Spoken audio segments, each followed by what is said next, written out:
Адамның ғұмыры жайлы аңыз. 18 мың ғаламды жаратқан соң, Алла адам мен жан-жануарларды қадір-қасиетпен мөлшерлі ғұмыр бөліп беру үшін шақырады. Бірінші болып адам келеді. Оған Алла: адам, сен менің орынбасарымсың. Сол үшін саған сөйлеуге тіл, ойлауға ақыл бердім. Барша жаратылыс сенен төмен тұрады, оларға өз үкіміңді жүргізесің, тағдырыңа 30 жыл ғұмыр жаздым деді.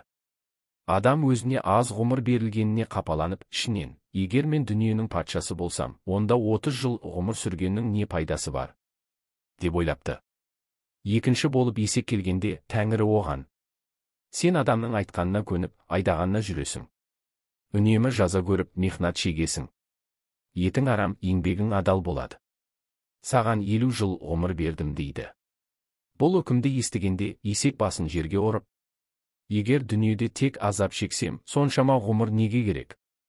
Өмірімнің 20 жылын алыңыз деп жалынады. Сонда адам келіп: иә, ұлық Алла, Есектің 20 жылын маған бер дейді. Алла екеуінің де өтінішін қабыл алады. Содан соң ит келеді. Оған Алла: сен адамның үй жайын күзетесің. Азығың сүйек-саяқ, жуынды болады. 40 жыл ғұмыр кешесің дейді. Ит қыңсылап: егер үй күзетумен ғұмырымды өткізсем, оның несі өмір? Жасымды 20 жылға азайтыңыз деп сұрайды. Мұны естіген адам қайта келіп, иттің бас тартқан 20 жасын өзіне қосқызады. Одан кейін маймыл келеді.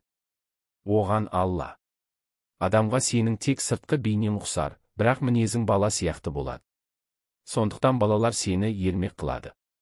Дүниеде 60 жыл жүресің дейді.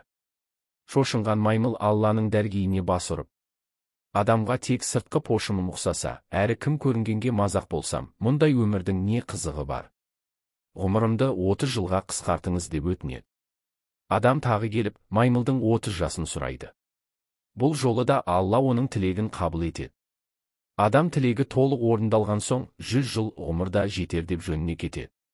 Адам әуелгі 30 жылдың ішінде еш уайымсыз, бақытты дәурен сүріпті. 30-дан асып 50-ге жеткенше Есек сияқты бейне тартып дүние жинайды. Бұл Есектен алған 20 жыл екен. 50-ден 70-ке дейін жиған дүниесін қориды. Кім болса соған айғайлап, қазымыр күй кешіпті.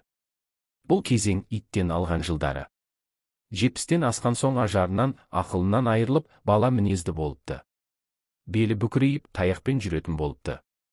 Жас балалардың ермегіне айналады. Бұл маймылдан алған жас екен.